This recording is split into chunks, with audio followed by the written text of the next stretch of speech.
Hey guys, Ramsey here. Welcome to another video. Today we have a This Is Not a Top 10, and it's going to be focused solely on the note of Neroli. Now, let me explain, because my plan when I originally was going to do this video is I was going to do a Neroli and Orange Blossom combined into one video, okay?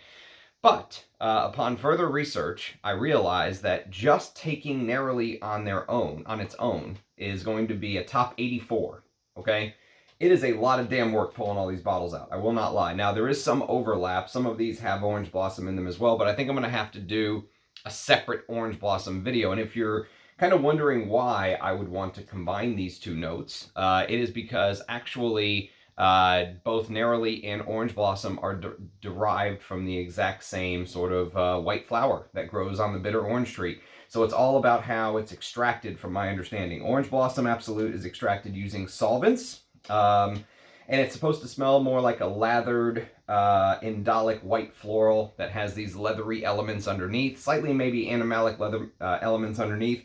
And Neroli is extracted using only steam distillation, which is supposedly greener. Well, I know Neroli is leaning much greener, smelling more like Petit Grand, okay? So, they obviously get lumped together a lot because they're of the same tree, but they smell different, okay, in a composition. So we're going to focus on Neroli today, and I think it's a brilliant time of year to actually do this type of video because Neroli adds this sort of unbelievable, bright, uplifting freshness to a fragrance, okay? It can also smell, to my nose, slightly soapy, all right?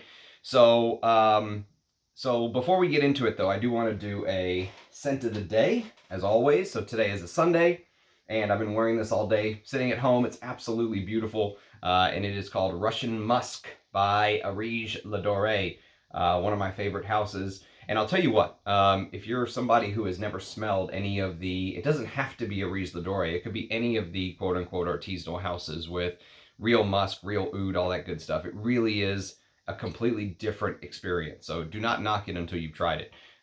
Some of these real musk fragrances, real oud fragrances are some of the best things I've ever smelled in my journey. And, you know, like so much that's out there, it just feels like we're just inundated with bullshit nowadays. And so all these companies tell us the finest oud, the best oud, very few companies use real musk anymore. So musk isn't a good example, but it is a treat to get to smell something like this with real musk. This one is very green. It almost smells like you're smelling a pine forest, if you will, in Russia, with these silky, sort of fluffy, musky elements. It's not as animalic as I would prefer. I like my musk fragrances to be a little bit more animalic, but this is still one of the best musk fragrances in my collection. So, and great for the office too. Surprisingly great for the office.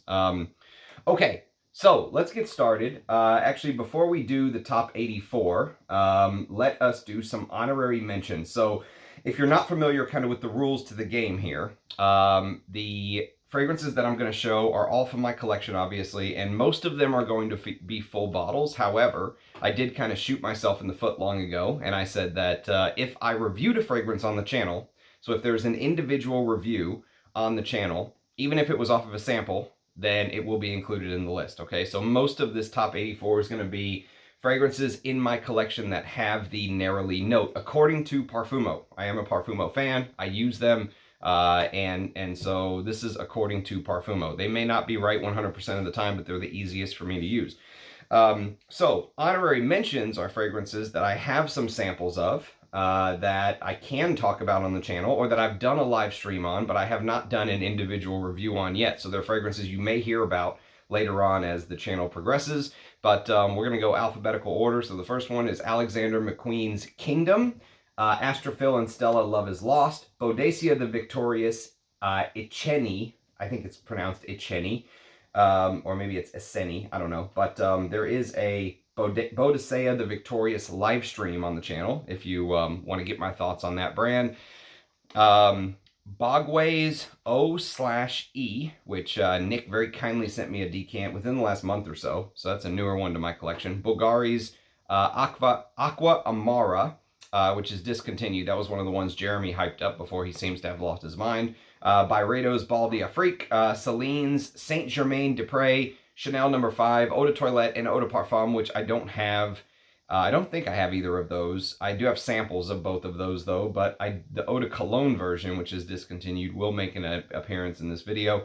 Creed's Royal Scottish Lavender, which is one of the worst fragrances Creed ever put out, but I do have a decant of that I can talk about one day on the channel. Dusita's La Sillage Blanc, Fragrance Du Bois Solstice, Grossmith's Full Nana, which that is a solid niche house. If you like what Roja Dove does, stuff like that, I would definitely urge you to check out Grossmith. I think he even had a hand in helping the Grossmith house get back on its feet. Guerlain's Mayotte and Neroli Ultra Noir. Neroli Ultra Noir, quite frankly, would have been towards the top of the list if I had reviewed it, but I hadn't. Hiram Green's Slow Dive, Houbigant's Bois Mystique, Imaginary Authors Sundrunk, Juicebox Micro Love, Killian's Velours Vous Coucher Avec Moi, sorry about that, Frenchman, Parfums Cortana's Digitalis, and Lily of the Valley. There is a Parfums Cortana live stream on the channel as well. Actually, two, I think, if I'm not mistaken, where I try some of his work for the very first time. The house is okay. There's a couple that I would not mind owning. I think Wolfsbane was one of my favorites, and the newer one, Iorfante or something like that. It's like the advertisement for that one looks like a guy, like he's about to go to space, you know, but a very clean, fuel-burning leather. Good stuff. Penhaligon Sartorial, probably the best Penhaligons I've ever smelled. I've got a sample of that I can discuss on the channel one day. Andalou by, Queer Andalou by Rania J, which there is a Rania J live stream on the channel if you want to check that out. Red Moscow, which Russian Adam very kindly gifted me a couple of precious drops of vintage Red Moscow. It is fantastic. Sherwood's Horizon, which we just basically had a Sherwood week over the last couple weeks. Lots of new Sherwood reviews on the channel if you want to check those out. Towers, Cologne du Maghreb, The Harmonist, Royal Earth, Tom Ford Noir Extreme, Xerjoff's Casa Marati 1888. There's a Xerjoff live stream, actually multiple, if you want to check that out. And also Pico Valladama, which I did talk about, I think, on one of those live streams. I think I also talked about Casa Marati 1888. Zoologist's Seahorse and Tyrannosaurus Rex. Tyrannosaurus Rex is one zoologist I would not mind a full bottle of.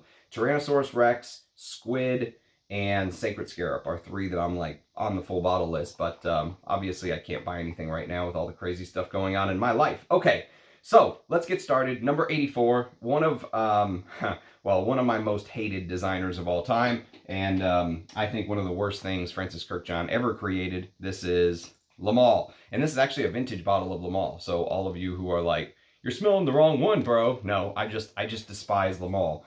It is, you know, the Neroli is in the heart here, along with cinnamon and caraway, but it's just covered up by that disgustingly sweet lavender at the top and vanilla in the base, and it just comes together to create the ultimate mall scent. We used to walk around malls in the 90s when this came out, my God, everything smelled like this. It's the pivotal scent for a teenage boy, in my opinion. I just can't. In fact, I'm having a hard time even talking myself into putting it on my skin to do a review. So, but yes, one day maybe I'll have the intestinal fortitude to review that for you guys, but it's not good. Le Male by Jean-Paul Gaultier. There's some flankers that are okay, which one is going to come up later on. I think it's actually better. I prefer wearing it over the original, but that is covered up with sweetness. The Neroli is at number 84. Number 83 is a fragrance by the house of Majda Bakali, and it's actually the only fragrance from this house I own in my collection. It is called Fusion Sacré Louis, if I'm not mistaken. Fusion Sacré, it used to be called Fusion Sacré Louis. Now it's called Fusion Sacré Obscure, just in case they wanted to confuse you anymore. The bottles are kind of cool. They look like one of those things where they balance the rocks on top of each other. But the fragrance is a Bertrand Duchaufour, so it's not a bad composition. Bertrand Duchaufour knows his stuff. There's just a lot going on, and it is a gourmand take on this very strange sort of caramelized, boozy fragrance, okay? Very, very sweet. Like and you get a trend, the sweet ones are kind of on the bottom here. Ranking Neroli fragrances is tough because I feel like when you have something like this, and Neroli here is in the top. So Neroli with orange blossom, rum, cardamom, lavender Artemisia. There's a celery note in here, lemon and bergamot, but it just gets covered up by kind of the gourmand sweet qualities of the caramel, the amber, the benzoins, all that stuff. In Lamal's case, it was the lavender and the vanilla. In this case, it's kind of the caramelized boozy rum. There's also lavender in here, and there's a licorice note. I like some parts of the fragrance, and I really dislike others. So Fusion Sacré Obscure by Majda Bakali. Other folks have said that there are some good fragrances from this house, so I don't know. But I am literally surrounded by fragrances, so I'm trying to be very careful. There's a lot to show off. So, okay, next on the list we have a Guerlain, and it is Santal Royal. So again, these kind of Middle Eastern lines, they're very heavy, so they cover up the Neroli. Usually, I think when people think of Neroli, they think of colognes and stuff like that, and I think that's where the Neroli can really shine. But Santal Royal is probably my least favorite from this Middle Eastern line. It's a woody oriental with a huge sort of candied peach note and a Middle Eastern style big rose with jasmine and Neroli in the top. And so you can kind of pick up the fresher takes of the white floral aspects of jasmine and the greener aspects of Neroli, but they really do get swallowed up by the oud, musk, ambers, those kind of heavier Middle Eastern notes. So Santal Royal at number 82. Number 81 is another Bertrand Duchefort. This time it's discontinued. First discontinued of the day, but not the last, I'll tell you that. This is Al Oud, and I've talked about this fragrance a little bit on the channel. Guess we should show it the right way, Ramsey. So Al Oud is one of the earlier oud adopters. This came out in 2009, if I'm not mistaken. Yes, 2009. And it's Bertrand Duchefort using spicy notes. So there's lots of things like cumin and cardamom and pink pepper. And he offset it with the date note. He's very good at using kind of what I would call offsetting notes. So, you know, sometimes he used like leche in Zonka. Sometimes he used green mango in Timbuktu. Those are offsetting notes. Blackberry in Jubilation 25 offsets the fragrance. Here it's dates. And dates mixed with oud, frankincense, saffron. The Neroli is in the heart. But again, there's a lot of heavier ingredients to compete with. By the way, I'm not saying that I'm ranking these necessarily as my favorites. I'm trying to rank the Neroli note in here. So some of these I may much prefer to wear over some of the higher fragrances. But in trying to rank the ones with what I would consider the best examples of Neroli, this is kind of where this falls. But I really like wearing this. So don't think because some of these are at the bottom of the list, I don't like wearing them. Al Oud is a big like for me, and sadly discontinued. But understandable with what's happened in the oud game. Okay, so next on the list, we have number 80. And we've got a Versace, another oud. And this is called Versace Pour Homme Oud Noir. All right, now this is I think this is a tester bottle I picked up long ago for very cheap. But I really enjoy this. You know, if you like the Tom Ford Oud Wood, then this is kind of probably going to be right up your alley. That type of Western style oud. It's got pepper, bitter orange, and neroli in the top.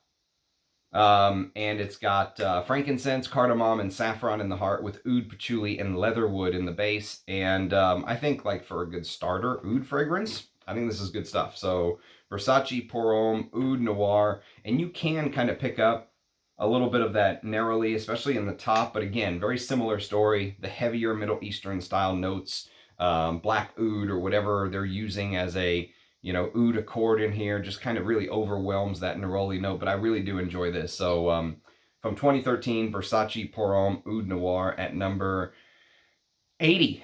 Number 79 is a fragrance that I do not have the sample of. The first one I don't have the sample of, but there is a review on the channel. Didn't get very much love as far as the views go, but it was made by a house called Motif Olfactif, and that house is owned by a gentleman named Oswald Pare, or Pere, I don't know how to pronounce his last name. Apologies, Oswald.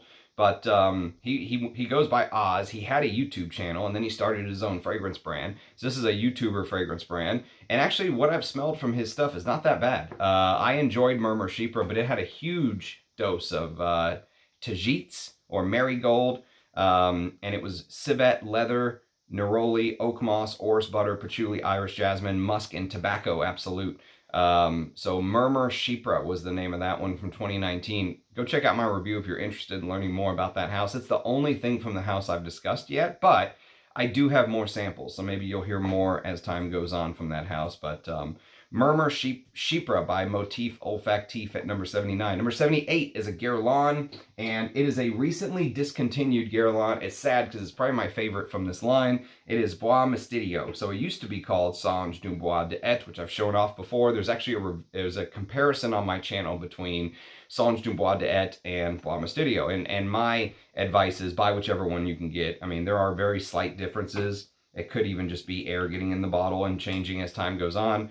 Yes, I mean, this is sadly discontinued. At number 78, Bois Mystérieux is laurels or bay leaf in the top with neroli. And so here you can smell a little bit more of the neroli as we're progressing as the list goes up, but it's offset with that green bay leaf. It works well with the neroli actually, and you get a big hit of this leathery myrrh in the base with saffron. I love this fragrance. I think it's a perfectly executed, spicy, leathery, Middle Eastern style fragrance. I'm sad Guerlain discontinued it, but they already discontinued it once when it was Sange du Bois de Et.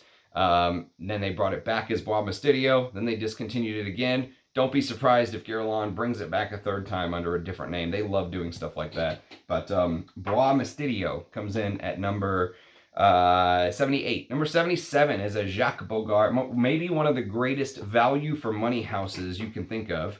And this is called Riviera Nights. And Riviera Nights is a fragrance that is very heavy on the cardamom. If you like kind of the cardamom of La Nuit de l'Homme, like if you like that style cardamom, I think you would really like this. But this has some dried fruits and other things La Nuit de l'Homme doesn't have.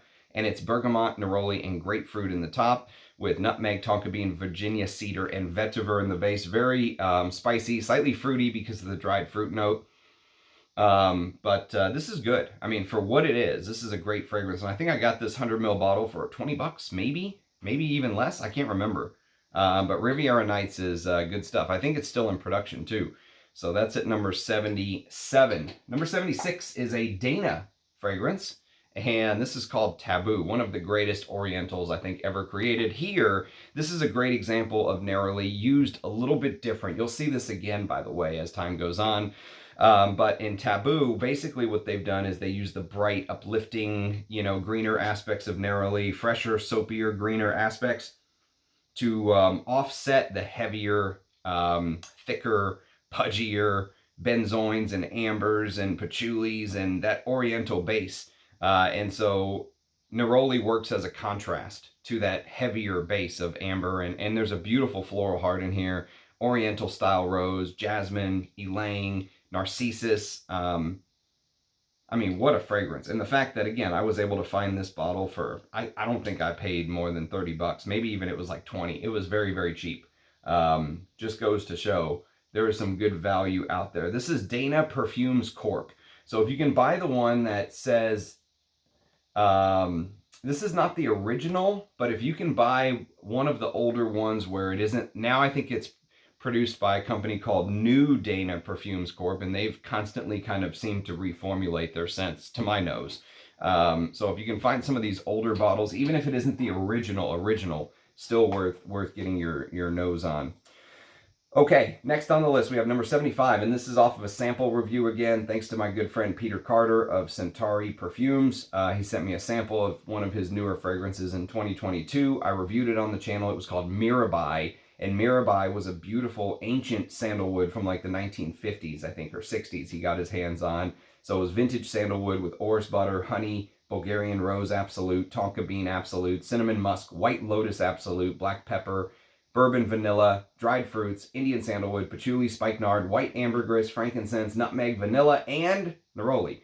And so again, the heavier notes, I think, kind of cover up a little bit of that neroli in the top, but you can still get it. It's a fragrance that actually, the top was my least favorite part. I liked the dry down when that old school Indian sandalwood came in. I remember Peter telling me He didn't know for sure if it was Mysore sandalwood, but being that it's an Indian sandalwood from the 50s or 60s, my guess is it is Mysore, but he couldn't 100% verify that. But I mean, the fact that Mysore was used even by designer houses up until the 90s, early 2000s, you know, probably leads to it being Mysore. But Mirabai, go check out my review if you're interested in learning more about that. Okay, number 74. And this is bottle is courtesy of my good friend Dushan. Dushan sent me this bottle, I think last year or so. I have enjoyed getting to know this fragrance. It's called Peau d'Espagne. This is a Spanish leather.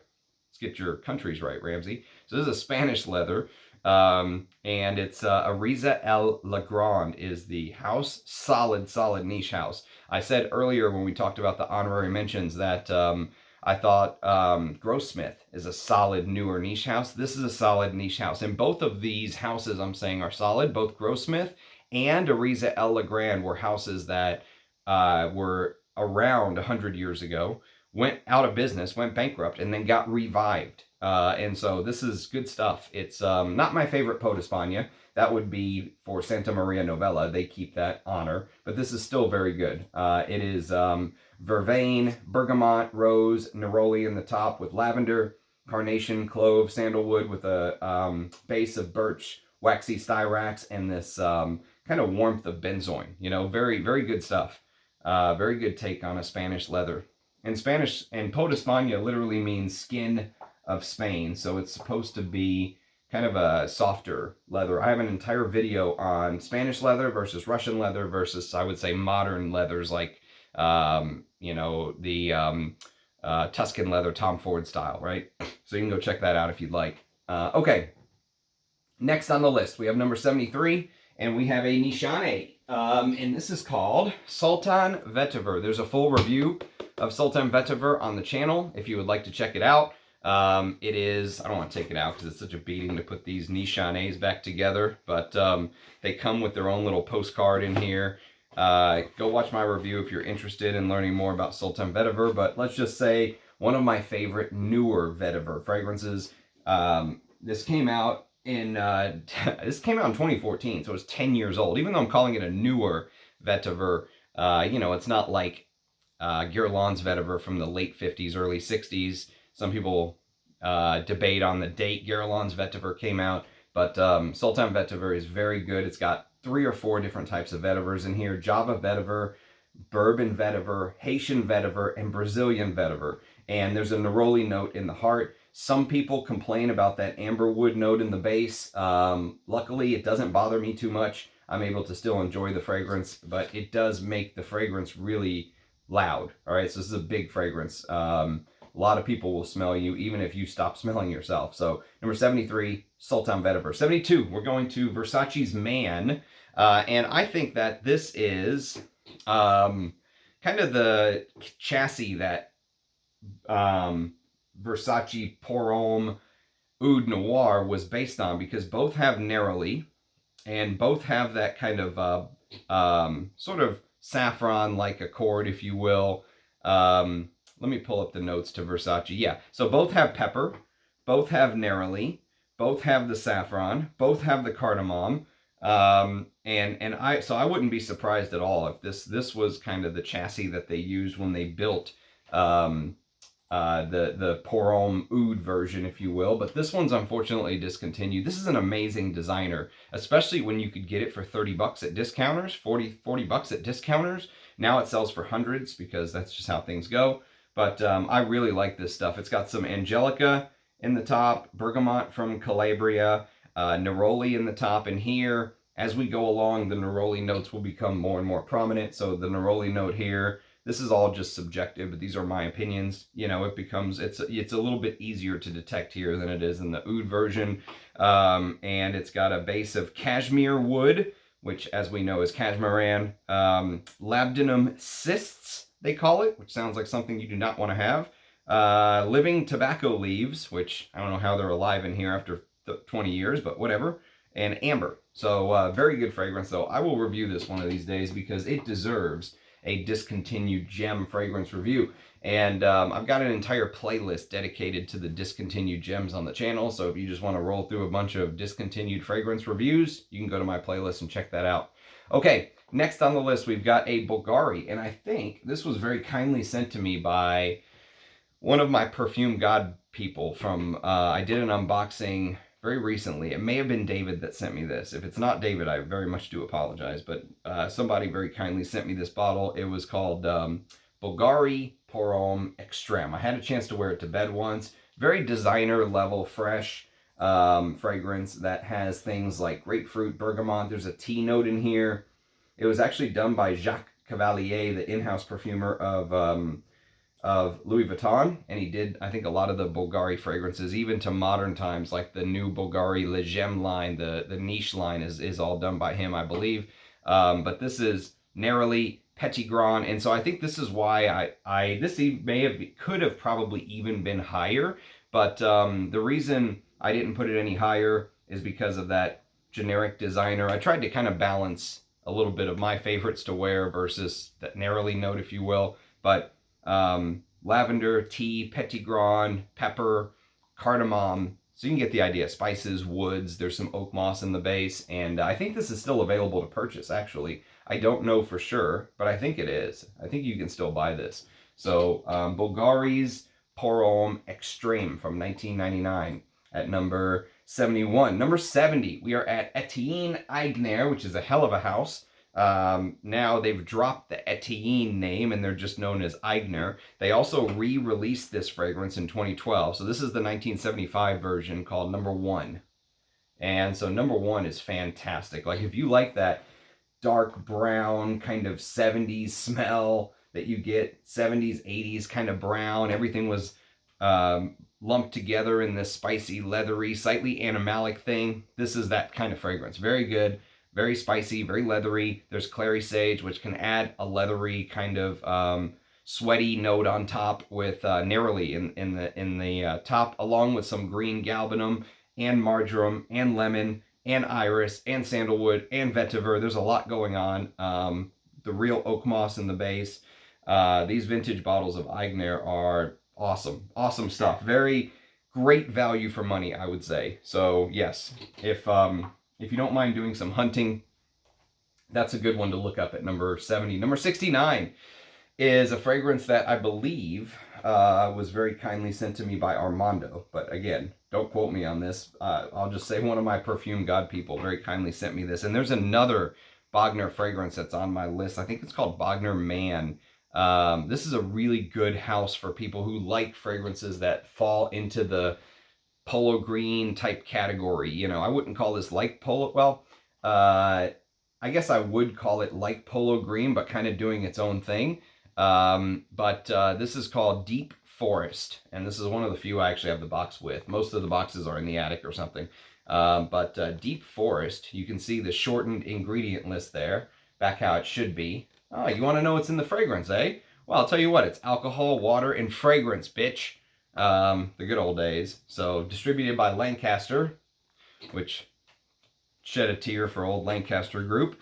But Deep Forest is really good. It's green and spicy, and look at that, the Fragrance Factory. You want to reorder it? Call that 800 number. What are the odds that actually works? Someone call that for me. Let me know what pops up.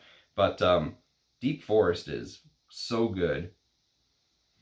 There's this smooth lavender note that plays off of the Neroli, bergamot, citrus. There's lots of citruses in the top with rosemary, which makes the green Neroli and the green oily rosemary come together very well. And this green mossy, it almost smells like there's some pine in here, even though there's not any listed. I think it's just the way the moss, the rosemary, that sort of herbal touch, very aromatic, very grown up, masculine. I like these type of fragrances. So Bogner's Deep Forest, fantastic stuff. And if it was Armando who sent me that, thank you, my friend. Okay, next on the list, we have a Chanel. And you guys may scoff at how low this is on the list at number 68. But, again, this is trying to rank this very hard to pick out Neroli note. And I spent more than enough time on this list. So this is called Coromandel. So Coromandel is here because it obviously focuses on patchouli, and it's patchouli. It really is very good, though. I wore Serge Lutton's Vetiver Oriental yesterday as my scent of the day, and I actually like this more. This is patchouli that felt like it turned into this, if that makes sense. Like, it felt like this was a little bit of a rough draft of this. And so also Borneo 1834. Imagine the patchouli used in Borneo 1834 and Vetiver Oriental. And just imagine kind of combining those together, taking bits and pieces, making that white chocolate note that everyone talks about in Coromandel with beautiful rose, orris root, amber, frankincense, vanilla, benzoin. I would love a vintage eau de toilette, but I'm happy with my eau de parfum bottle. So that is Coromandel at number 68. Number 67 is a Dior, and it is, let me put Vetiver Oriental back. Number 67 is Dior's Poison. Now, this is a monster fragrance, especially in the vintage Esprit de Parfum. One of the craziest tuberose fragrances I think I've ever smelled. There is a Leonard fragrance, if I'm not mistaken, called Balahae, which I may be butchering how you say that, but Balahae felt like a precursor to Poison. I like Balahae a little bit more for me to wear, but on a woman, Poison is literally poison. It's stunning with that plum, berry, orange honey, anise, pimento. Tuberose is huge, carnation, apopanax, neroli, which just feels like it's really kind of covered up by heliotrope and ambers and vanillas, but you can get it sometimes. It adds a little bit of the freshness. It's beautiful. The Esprit de Parfum is discontinued. If you can find a bottle of that, I would urge you to. One of the best Oriental fragrances ever. So Poison at number 67. 66 is a Roja, and it is Roja's Enigma, or Creation E in my case. Enigma or Creation E, depending on which part of the world you live in. Pour Homme Parfum. And I love this stuff. It's got that sort of fizzy cola vibe opening, and I really do feel like the Neroli in here, which is in the heart, adds to the fizzy cola freshness, you know, like wild cherry Pepsi, right? Imagine wild cherry Pepsi, fizzy with rose. Heliotrope adds that kind of Play-Doh-like feel, and then you've got tobacco, cognac. The cognac is what obviously everyone kind of makes a big deal about in the scent. They know this as a cognac scent, but I get a lot of vanillas and patchouli. There's some pepper and sandalwood. It's beautiful stuff. Enigma Pour Homme we'll just go with, from 2013 at number 66. Number 65 is one of the greatest leathers of all time. It is Robert Piguet's Bandit. This is the vintage eau de toilette, which is absolutely stunning. I would love to smell the pure parfum one day, but this is one of the best leathers ever created. Butch leather, harsh green galbanum opening, and I think that green galbanum opening is kind of helped along by the Neroli in the top. There's also tarragon, one of my secret ingredients. There's old school aldehydes. It's really meant, I think, to showcase a moment in time. 1944, World War II was still going on. Women were working in the factories while the men were away at war. And so this is supposed to be a little bit of this women's revolution, freedom type scent. But I love wearing this, man. As far as like favorite leather fragrances to wear, my God, this is so good with that hardcore castoreum, leather, myrrh, vetiver, patchouli, civet in the base. What a fragrance. So Bandit comes in at number 65. Number 64 is a Loewe fragrance, and it is Essentia Loewe. So, you know, you could put it in the category of Wagner's Wagner's Deep Forest, but actually this is maybe even closer to Polo than Wagner is. Essentia is kind of like an Italian take on Polo, if you will. So it is tarragon, galbanum, the Neroli is in the heart, and there's pine. Here it actually lists pine. You get pine, fir, oak moss, sandalwood, leathers, tonka, vetiver. Olivier Cresp is the perfumer of this, by the way, from 1988. So we're talking a decade after Polo Green came out. But it's, you know, if you're someone who likes wearing Polo Green, you would like wearing Essentia. But make sure you get the Eau de Toilette. The Eau de Parfum is apparently an Aventus clone, which shocked me when someone told me that. But multiple people have told me that. So we'll have to go with it. But yes, very herbal, fougere style lavender, and tonka bean. It's very good stuff. So that is Essentia by Loewe from 1988 at number 64. 63 is a fragrance from the house of Mauer and Wirtz, and it is Tabak, original Tabak, which original Tabak is a straight up classic. It's got Neroli and Petit Grand in the top. I think this is a good example of kind of a spicy, woody fragrance. You know, there's oak wood absolute in here. There is some calming notes. I think Neroli can sometimes feel calming. Chamomile is in here. It can also feel calming. And it gives off this tabak type feel. Even though there's no tobacco in here, interestingly enough, it does give off a tabak feel. They say intensive, long-lasting, and pleasantly refreshing. So yes, symbolizes your style of life, underlines individuality, endorses an elegant experience. The unique character of this exclusive fragrance gives every preparation in the Tabak original range a stamp of quality recognized the world over.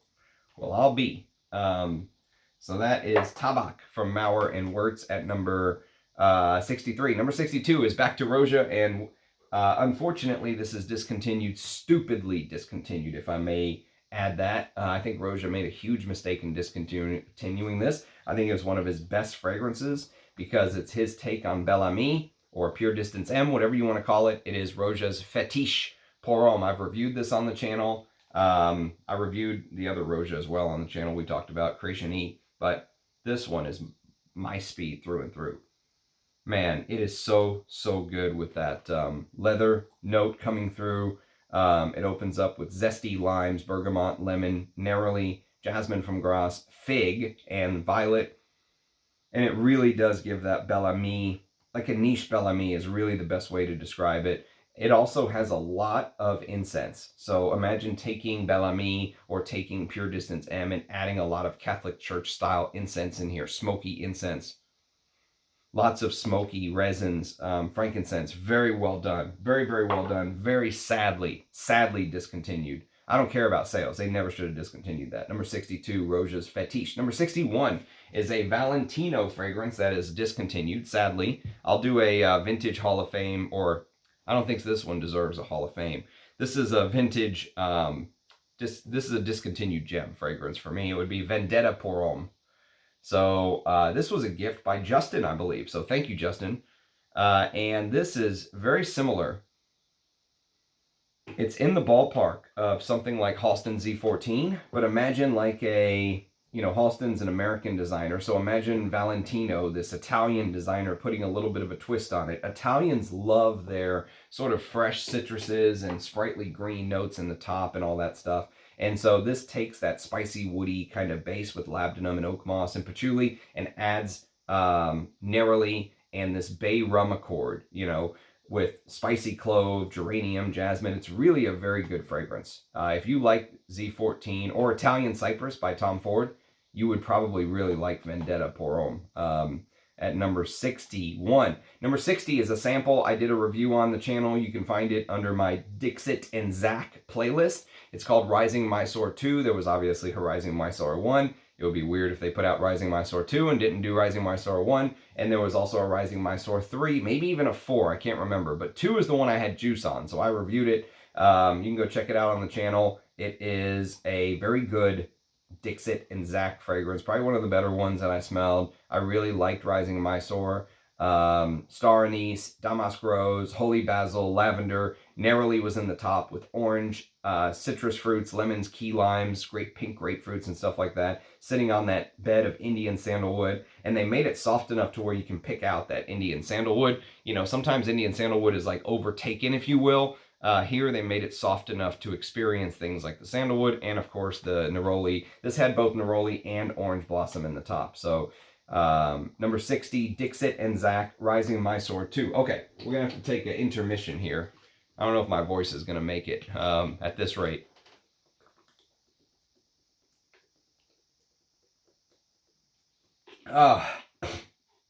Okay. I'm ready. Number 59. 59, we're going to a Guerlain fragrance, and this is a discontinued flanker, unfortunately, of Abbey Rouge called Dress Code. And Dress Code is kind of a gourmand take on Abbey Rouge, which you would think I would hate, but I actually really, really like this. This is one of my guilty pleasure fragrances. It's got neroli, rose, and bergamot in the top with spicy notes, pralines, probably the only praline fragrance I can say I like, and vanilla, leather, tonka bean, and woody notes in the base. There's parts of this that remind me of the way that Francois Demachy made the Parfum version of, Eau Sauvage from 2012. And so sometimes I get little hits of Eau Sauvage from 2012. Other times I get hits of Abbey Rouge. Other times I get a completely different fragrance, but it's all good. I really enjoy that. Sad that Guerlain discontinued that, but their classic Guerlain play discontinued something after a couple years. Yes, Dress Code is very good. Number 59. 58 is another very good, now discontinued fragrance. It's from the house of Elizabeth Taylor, and it is called Passion.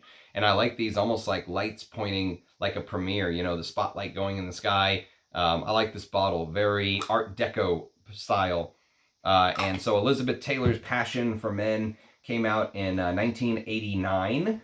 And it's lavender, bergamot, neroli, jasmine, nutmeg, vanilla, musk, patchouli, and vetiver. The patchouli is pretty heavy in here, so it gives you a little bit of that oriental style heavy patchouli with vetiver, very earthy patchouli and earthy vetiver.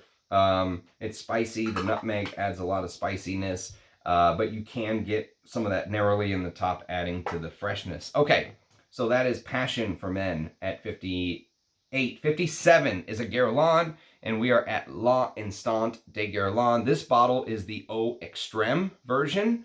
They changed it to just Eau de Parfum, I think in 2016, if I'm not mistaken. Yeah, 2016, they changed it to, they dropped the Eau Extreme and just made it Eau de Parfum. But this is Neroli in the heart with star anise in the top, citrus notes, a little bit of elemi, which adds like a citrusy sort of take on incense, if you will, like a fresher incense. It works well with the neroli, actually, but mostly you're going to get a lot of patchouli, a lot of cacao, a lot of hibiscus seeds, and fantastic stuff. I love the anise combo with the citrus. I mean, just one of my favorite designer fragrances of all time, and probably the last great designer Guerlain, which is very sad. At number 57. 56, staying with the house of Guerlain, we have L'Heure Bleue. Now, most people would be surprised that L'Heure Bleue has any neroli in there. As you can see from the notes on the back, it is a semi-oriental fragrance with what they call heliotrope, vanilla, flowery notes, and well, I think heliotrope and vanilla are the dominant notes, as they say, and that's true. I mean, L'Heure Bleue wears like a heliotrope fragrance to me. I really get a lot of heliotrope from L'Heure Bleue. I think it gives it a lot of that sort of blue feeling, that sunset feeling, but part of the fragrance is the fresher neroli, that anisic alcohol, anisic aldehyde that they used in Après Londe, that feels like it is a continuation of Après Londe. L'Heure Bleue is one of the most beautiful fragrances of all time. It's the fragrance that spawned the greatest fragrance quote of all time, in my opinion, which is Jacques Guerlain saying, "I felt something so moving, I could only describe it in a perfume." Couldn't even put it into words, basically, is what he was saying. Had to make a perfume. That's how moving I felt. And so, yes, L'Heure Bleue is one of the all-time great creations, and Neroli you wouldn't think about in there, but it's there. It's part of that contrast of the heavier, what they call semi-oriental type fragrance on the fresher neroli and anisic aldehyde. So, Yeah, L'Heure Bleu at 56 is amazing. 55 is another vintage amazing fragrance that needs to get some talk on my channel soon. It's called My Sin by Lanvin. My Sin is absolutely fantastic. One of the most animalic floral fragrances I've ever smelled. Oh my God, it is, it's so good. So good. And you know what? I think I got this bottle for 30 bucks or something.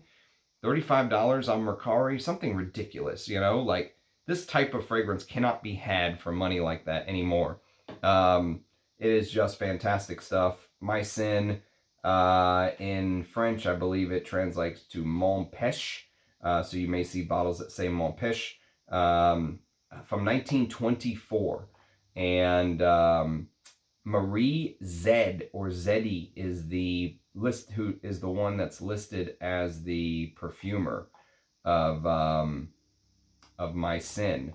So yes, there's also, interestingly enough, I have a hard time determining which bottle I have, because if you look, it says My Sin, right? But if you look right here, it says Eau de Lanvin. Well, there's an Eau My Sin, right? So is this Eau My Sin, or is this Eau de Lanvin? I have no clue whether this is the original My Sin, the Eau My Sin. I don't know. All I know is it kind of does something slightly similar to what L'Heure Bleu did, as far as like doing the heavier oriental style notes on the fresher Neroli aldehydic kind of top, but it's done in a completely different way. Even though I could maybe put them in the same sandbox, the style is completely different. And so yes, My Sin is really something. Actually, I don't know if I would say the style is completely different, but it wears different. How's that? Okay, so that was number 55. Number 54 is a sample review from the House of Grossmith, and it's called Shem Al Nessim. And Shem Al Nessim, believe it or not, actually came out in 1906, so a long time before L'Heure Bleu. Years and years before L'Heure Bleu. L'Heure Bleu was 1912, and Shem El Nessim by Grossmith was 1906. Well, Shem El Nessim by Grossmith smells a lot like L'Heure Bleu. Now, that may be because Roja Dove helped Grossmith get the house back resuscitated, and of course he worked at Guerlain. Some say he ran off with the Guerlain cookbook. I don't know. But Shem El Nessim is like almost like a beautiful, maybe even you could say a fresher take on L'Heure Bleu, because I think there is a little bit more Neroli. It's why I put it a little bit higher up from L'Heure Bleu. It doesn't have that anisic aldehydic thing in the top that L'Heure Bleu has, but it is absolutely beautiful. I was stunned by how beautiful some of those Grossmiths were. Like, if money was no issue, I would go buy every single Grossmith fragrance. They are 100% full bottle worthy. They are beautiful perfume, even though you could say they lean feminine with the floral powdery aspects coming through. You can go watch my review if you want more in-depth detail, but it is just, as a frag head, you have to tip your cap to what Grossmith is doing. It's good stuff. At number 54. Number 53, another sort of sample review, if you will. I did a comparison video between Reflection Man and Reflection 45 on the channel. You can go check that out. Reflection 45 is a much heavier, they've got things like myrrh and a Papanax and stuff like that that really makes it feel like a flanker of Reflection Man. It feels different. It probably feels, of all of the exceptional extras, it probably feels the most different, like the most like a flanker. Some of them just smell like a stronger, heavier oil version of the original. Not this one. This one actually feels like it goes in a little different direction, and I like that about it. The Neroli here is in the heart, by the way, in Reflection 45. But go watch my comparison video if you want more information on that. Okay, 52 is a Jeffrey Bean fragrance, which is also discontinued. I mean, you talk about just like shooting yourself in the foot. Some of these houses are like, what are you doing? So yes, this is discontinued. This is Gray Flannel, an absolute icon. One of the most complex fragrances, I think, that you'll ever smell. It doesn't get the love that it deserves because it falls into that category of, when people see things over and over, like at TJ Maxx or Marshall's here in the United States, or, those discounter type stores where you can buy bottles of this for $12, they think it's cheap. Same problem that Halston Z14 had. They think it's cheap because they see it for cheap. If you put this at Macy's or or Bergdorf Goodman for $250 only and never discounted it, people would be like, oh my God, yes, the galbanum in the top is so beautiful. Darling, I can really smell the galbanum. They would be all over this fragrance. But I think it just is it's a victim of its price point. The fact that you could find it for cheap. And so this is an older bottle. I have an even older bottle than this one that I got from Manouche. But Gray Flannel is, it really is an amazing composition. It introduces, I think, that gasoline violet leaf accord, which would become so popular with Dior Fahrenheit. It uses galbanum with lemon, neroli, petitgrain, bergamot. That's why this is kind of where it is in the list. You do get a little bit of that beautiful, just imagine the picture in your head when you say green Irish tweed, right? Like that is the image, this rolling Irish countryside that I get with this. A beautiful, beautiful fragrance. And it sits on a base of this almondy, vetiver, oak moss, nutty vetiver. Amazing, amazing stuff. Green, spicy, floral, powdery, fresh, all the stuff. Very good. At number 52. 51 is a Ralph Lauren.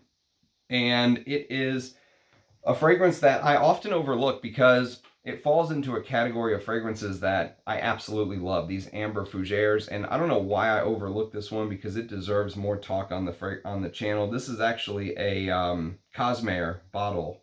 This is a Cosmere version of Safari for men.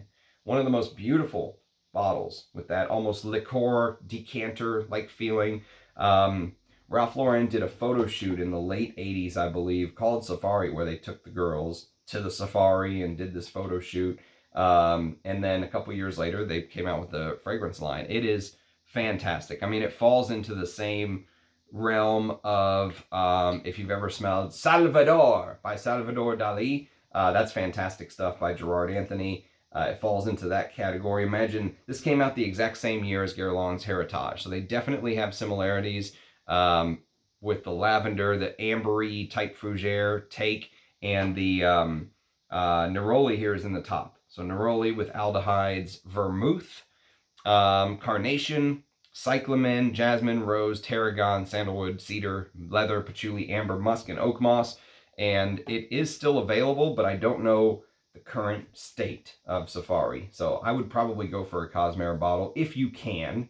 If you can't, and the only thing you can get is the modern, let me know what it's like. Okay, so number 50 is a discontinued fragrance from the house of Lanvin again, and more Lanvins to come, actually. And this is called Lanvin Pour Homme. So I take that back. Start again. It's called Lanvin Arpège Pour Homme. Arpège is going to come up later on as well. So they tried to revive the Arpège name with this sort of modern Dior Homme looking thing, and that's because this is a Dior Homme take. Dior Homme came out a year or so before this, or 6 months or 9 months before this, and they quickly got on the bandwagon with that iris, very modern iris. Olivier Pechot, rest in peace. Olivier Pechot made this. I've got an Olivier Pechot rest in peace video on the channel as well. He deserves to be celebrated for some of the stuff he made. But if you like that, modern iris that Dior Homme does, this is a more vanillic take with the bitter orange and neroli on top. So still very good, but it gets overlooked. No one talks about Lanvin Arpège Pour Homme anymore at number 50. Number 49 is a sample review. Bortnikov Classica, and Classica was very powdery from memory, like a powdery, woody, floral type fragrance. I remember it had some birch tar and castoreum and stuff like that in the base. The neroli was in the top, but go watch my my review. I think I said something along the lines of maybe a little bit like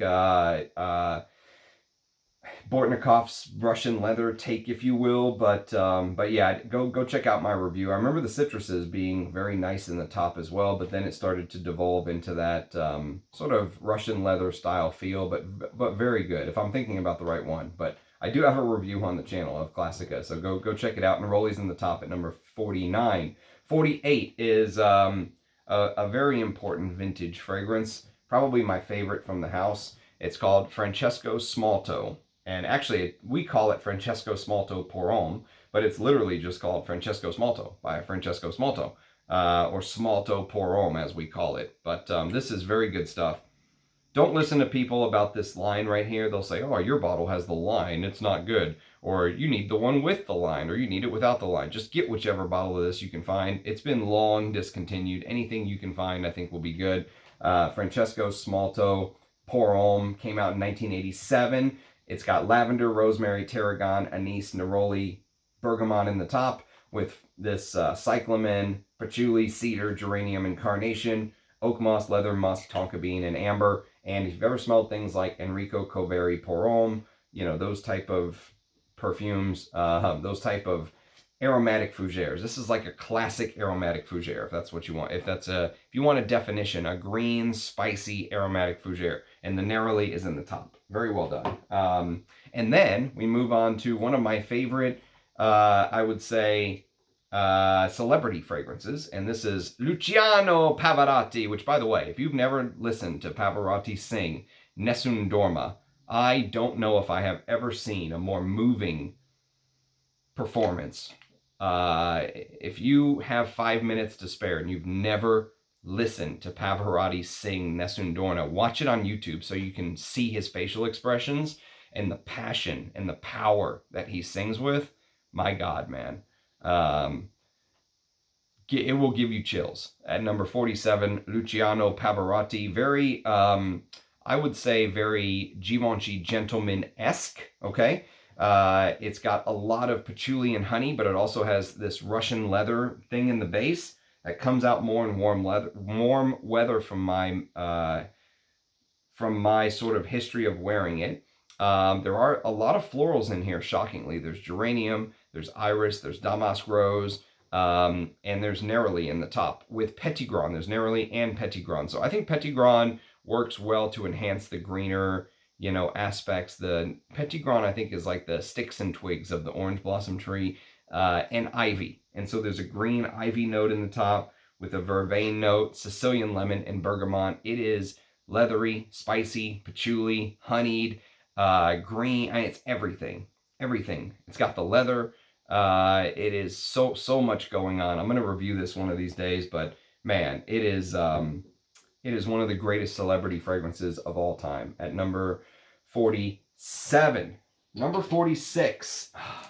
We're going to have to do another intermission.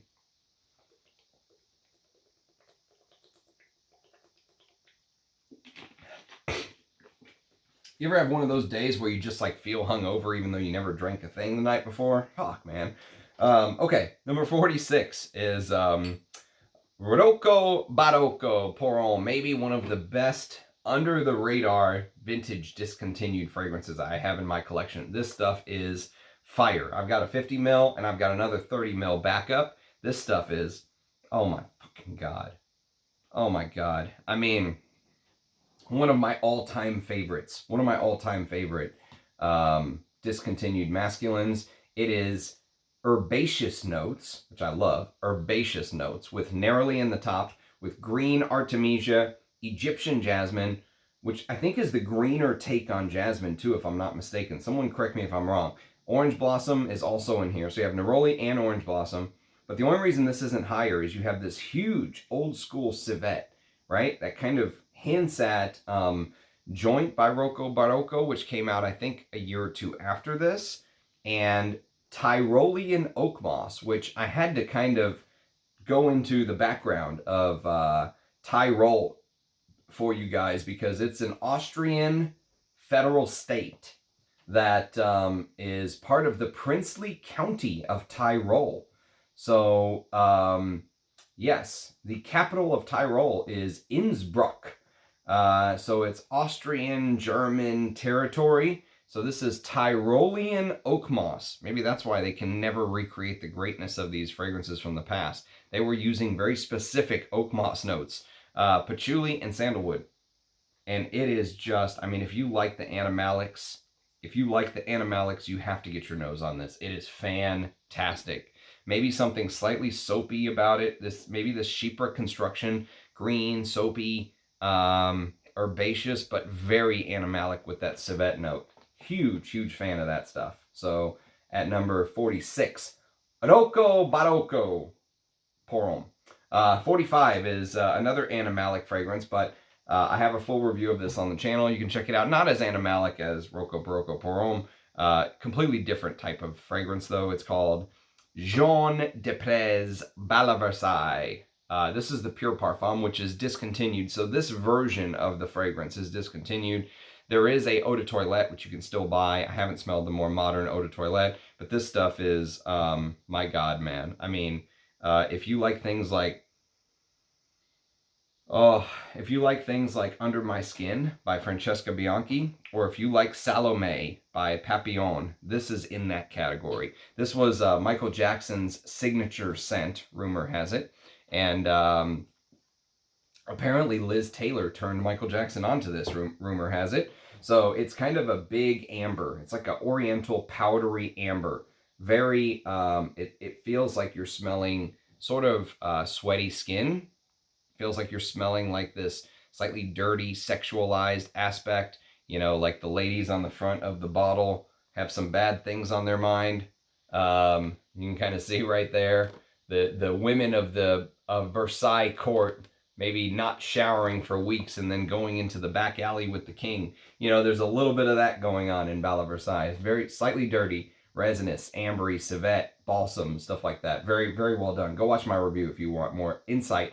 At number 45, 44 is a newer fragrance from 2018 created by the in-house perfumer of Chanel, Olivier Polge. This is called Paris Venige. Paris Venige. And Paris Venige is a creamy, fresh floral. Neroli plays a big role here. Actually, this probably could have even been higher now that I'm thinking about it. But Paris Venige is Neroli, tonka bean, and vanilla. And so this really highlights, I think, that creamy floral very well. It's really feminine leaning, though. And I think it's probably Neroli and Orange Blossom because I get a lot of the white floral elements. Or I think there's maybe some jasmine or something not listed in here. But, I mean, you have to take your hat off to the quality that Chanel is putting out.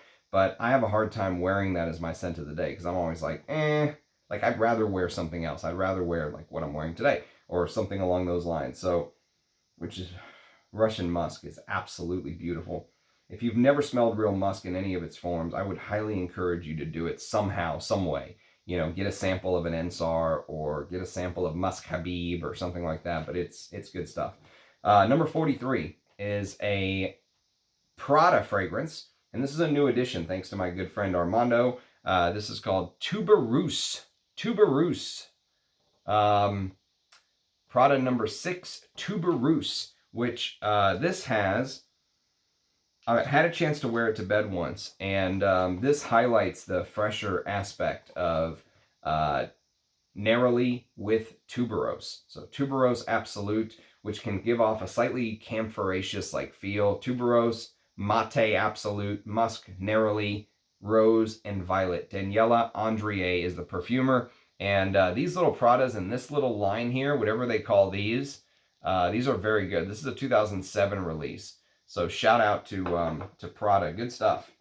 Tuberose at number 43. Number 42 is a Lanvin for Men fragrance. And it is... Actually, I just said it. It's Lanvin for Men. There you go. Monsieur Lanvin or Lanvin for Men. And so actually this comes with the soap. Look at that. That soap. It's pretty cool. Cool little set. But Lanvin for Men is one of the better sort of... actually, wait a minute. I can't remember if Lanvin for Men and Monsieur Lanvin are the same thing. I could actually be wrong about this now that I'm thinking about it. And if I am, I will correct it. But we'll roll with it for now. Lanvin for Men. Let's see. Now I'm second guessing myself. No, Monsieur Lanvin is a separate fragrance. Well, we're going to leave Lanvin for Men in there, even though I just caught that on the fly. Monsieur Lanvin is a separate fragrance. So, but we're going to leave that in there because it would screw up my whole ranking otherwise. So just pretend I have a sample of Lanvin for men. We'll just leave it in there at 42. But it is the note listing on Lanvin for men is lemon, bergamot, mandarin orange, neroli, carnation, sage, cardamom, lavender, mint, pepper, sandalwood, and musk. So Andre Fraisse, who's actually an all-time great perfumer, he did one of the Lanvin vintage fragrances that will be coming up very soon. So we'll leave that at number 42 for now. Number 41 is a Salvatore Ferragamo fragrance. And it is discontinued, believe it or not, from 1999. It's called Salvatore Ferragamo's Pour Homme in this cool little twist looking bottle. And this is a fig, like a designer take on a woody green style fig. So because it has fig leaf, not like the fig that you found in Fetiche, not the actual fig fruit, but the fig leaf is in Salvatore Ferragamo Pour Homme. And so you get a lot of the greener aspects, and that plays very well with the Neroli in the top, with cardamom, orris root, carnation, jasmine, rose, vetiver, cedar, leather, musk, sandalwood, and oak moss. So that is Salvatore Ferragamo's Pour Homme from 1999, sadly discontinued at number 40. Number 41 is a Crizia fragrance, an amazing old school chypre created by Maurice Roussel. It is called K de Crizia. And this is the Eau de Toilette. I also have the Eau de Parfum. They're both amazing fragrances. Like an animalic chypre, floral, spicy. You get aldehydes, hyacinth, which I think is a pretty damn overpowering flower if not used properly. Bergamot, neroli, and peach, with lily of the valley, orange blossom. So this has both. But you get a lot of florals is the thing. A lot of carnation, rose, narcissus, tuberose, orchid, jasmine, all that stuff. And it sits on a bed of mossy civet, leather, sandalwood, styrax, vanilla. If you like old school complex chypres, this is right up your alley. K de Crizia at number 40. Number 39 is a Lancôme fragrance, and maybe one of the best Lancômes in my collection. This is called Balafré. The vintage Balafré is really something special.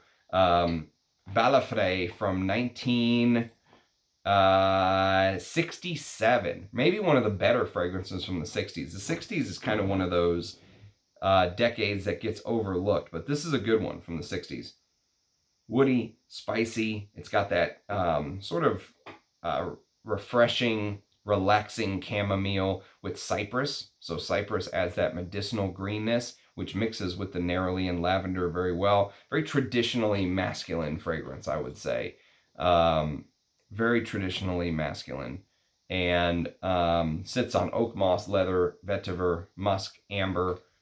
Good stuff. I would take this, I would probably wear this over like Eau Sauvage from the 60s if you're curious about that.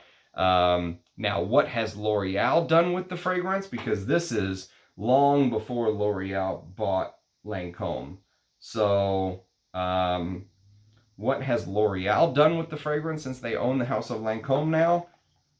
I don't know, but I would probably guess it's not worth getting, the new one, but I just don't have faith in L'Oreal, so you'll have to excuse me for that.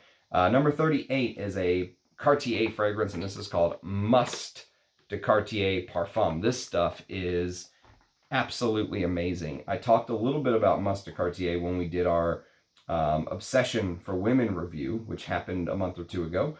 But this uses a ton of galbanum in the top with neroli, mandarin orange, jasmine, narcissus, rose, musk, vanilla, and vetiver. Jean-Jacques Diener is the perfumer from 1981, and that is definitely going to get a Vintage Hall of Fame review, I think, because Must de Cartier had a huge influence on what came after it. So yeah, number 38, Must de Cartier. 37 is a sample review from a Luban fragrance, which is a house I don't really rate except for maybe one or two of their scents. This one's called Itasca. It used to be called Le Vetiver. They changed it to Itasca. I've got a review on the channel. You can check it out, but it's a very woody, spicy, fresh, earthy kind of vetiver with grapefruit, neroli, mandarin orange, and juniper berries in the top. And so it was a good fragrance. It was just kind of boring. It was just a little bit of a straight up and down, very classical vetiver. I mean, I'd rather wear something like Vetiver Extraordinaire by Frederic Malle if I was going to wear this type of fragrance, but it is very, very good. I liked it. It was just a little bit boring. Number 37, Luban Itasca. Number 36 is a Lacoste fragrance, and I love this fragrance because of the packaging. Like, this is a good example of the stuff they used to do back in the day. This is called Lacoste Land. Could you imagine them giving you an actual leather pouch now to hold your bottle in? Hell no. It's all about unit cost now. They want to keep costs down. They don't want to give you something that adds an extra $5. You multiply $5 times 10,000 bottles and you've got some serious dough that they're spending, right? So nowadays it's all about keeping costs down. But back in the day, this stuff is fantastic. It's almost like Lacoste Land is very much like a sport, like a spicy green sport type fragrance. Like, imagine taking something like Corm and mixing it with like Eau de Hermes and adding this big sport like blast from the early 90s, this Lacoste style blast of citruses and green notes. In those green notes, the Neroli and the Petitgrain work hand in hand, I think, to be a big part of the top, along with oak moss, Lauvage, rose, bourbon vetiver, nutmeg, sage. It does dry down very, almost like you're running through an outdoor field / forest. It has that outdoor green feeling to it, but it's not technically marketed as a sport fragrance. But the marketing from what I saw, and this is discontinued by the way, but the marketing from what I saw is like people carrying backpacks and hiking and stuff like that. So yes, good stuff. Lacoste Land at number 36. 35 is one of my favorite fougere fragrances of all time. This is Sar by Van Cleef and Arpels. I love this stuff. I love Van Cleef and Arpels vintage perfumes. Discontinued. Rumor is they brought it back in their niche line or whatever the hell they call it. I just don't trust. Problem is, I just don't trust any of these quote unquote re-releases. I just don't. The companies have lost my faith. I've never smelled it, but I'm happy to have this. It's got a lot of Artemisia, coriander, rosemary. The Neroli is in the top. It's that aromatic fougere feeling. This and Gucci Nobile are kind of heralded as the two greatest old school aromatic fougères, and I can completely see why. Very classical, up and down, even though some may call this boring, I would say it is much more exciting than some of the other, fragrances we've discussed recently. I would rather wear this over like over Itasca by Luban. This is much more my style of boring because it has a huge amount of oak moss in the base, leathers. There's a little bit of castoreum, which makes the spicy green aromatic fougere pop a little bit. There's pine, there's tarragon, which adds a little bit of that anise-like quality. Very well done. Philippe Bousseton is the perfumer. So Philippe hit a home run with Tsar at number 35. Number 34 is another Balmain. Well, actually, we haven't had a Balmain fragrance, have we yet? This is called Ivoire de Balmain. Ivoire. So Ivoire de Balmain is a old school Chypre fragrance that is floral in nature, but has a lot more going on. So this is one of those old school fragrances that really highlights what made vintage perfumery great. Even though it's not my favorite fragrance, I appreciate it for what it does, because basically this fragrance uses notes like chamomile, marigold, violets, artemisia, aldehydes, lots of citruses, and then you have orris, so you have powdery orris. You've got the Neroli in the heart, which adds to the green aspect. You have different types of roses, Turkish rose, there's carnation in here, there's peppers, there's nutmeg, oak moss, sandalwood, amber, musk, tonka bean, vanilla, vetiver, frankincense, patchouli, and, just in case that wasn't enough, raspberry. So you have fruity notes in here. You have fruity, so it's like a fruity, floral, green, spicy, woody Chypre. Goes everywhere. And it really highlights the complexity of scents back in the day. Now, they just like throw one accord at you and you're like, I can smell jasmine. And everyone's like, yay, great job. You picked out the one note in the fragrance. Yay, you win. But back then, wasn't like that. So, yes, au revoir de Balmain. Good stuff.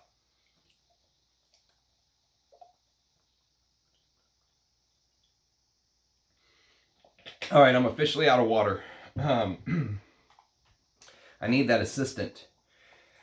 All right, we're going to have to finish this out without any water. So number 33 is Carolina Herrera's For Men. Now, this is a fragrance that's kind of like a precursor to Dolce & Gabbana Pour Homme from 1994. This is from 1991, by the way.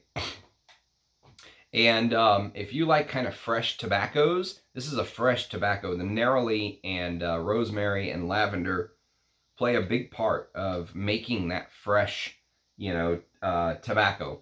That freshness in the top, and then the fresh sandalwood and tobacco with a little bit of amber in the base finishes it out. It's amazing, spicy, woody, very well done. I believe it is still available, although I don't know what Puig's version is like. This is distributed by Puig as well. Made in Spain by Antonio Puig.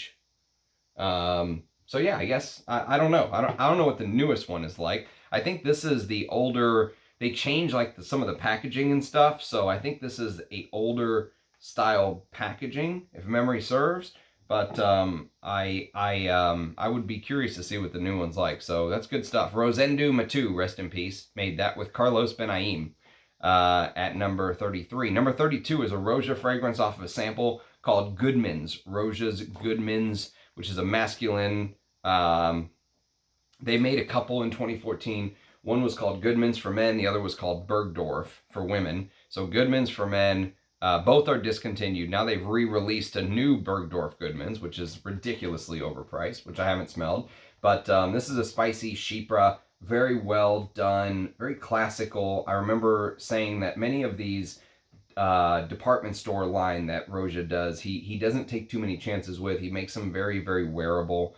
And you get the bergamot and mandarin orange in the top with Neroli and ylang, jasmine, mayflower, which is a note I really enjoyed in his La Oscar Pour Homme, which I have a review on the channel as well. May rose, vetiver, frankincense, cedarwood, coriander, musk, cardamom, cinnamon, and patchouli. So that is Roja's Goodman's at number 32. 31 is Roja's Herod's Pour Homme. So again, back-to-back Roja's. Herod's Pour Homme is the one where he used the Litsea Cubiba to kind of really bring the citruses down into the triangle, if you will, to continue smelling them into the dry down. Very fresh lavender, and the Neroli is in the heart there. Go check out my review of Roja's Herod's Pour Homme if you want to hear more about that. Number 30 is Pharrell Williams's Girl. So Comme des Garçons was actually the creator of these scents. This used to be able to find for like 17, 18, 20 bucks. No one wanted these. So I got a 100 ml tester for like 20 bucks. And now they sell for hundreds, which is just crazy. It's just crazy. But Pharrell Williams's Girl, white pepper, lavender, Neroli. Imagine kind of taking Dior's Fahrenheit and mixing it with Narciso Rodriguez for him, the also discontinued, it looks like it's in a nail polish type bottle with that gray, good rainy day scent with iris, styrax, violet, and the Neroli is in the top here. So imagine like a laundry musk version of Dior Fahrenheit with fresh lavender and Neroli and white pepper. Very well done, actually. Antoine Lee is the perfumer, along with Christian Astugaville. I hope I pronounced that right. But sounded good. Okay, number 29 is one of my favorite fragrances of all time. It is Dunhill's Blend 30. Definitely the best Dunhill. And I'm glad to have the big boy bottle of Dunhill Blend 30. Dunhill Blend 30 is basically this sort of spicy, smoky. You do get a little bit of this tobacco, hay, dry feeling in the base. I guess you could call it a fougere, take on a fougere, but different from just the aromatic fougères we were talking about. Dunhill Blend 30 and SAR are very different, even though you could call them both fougères.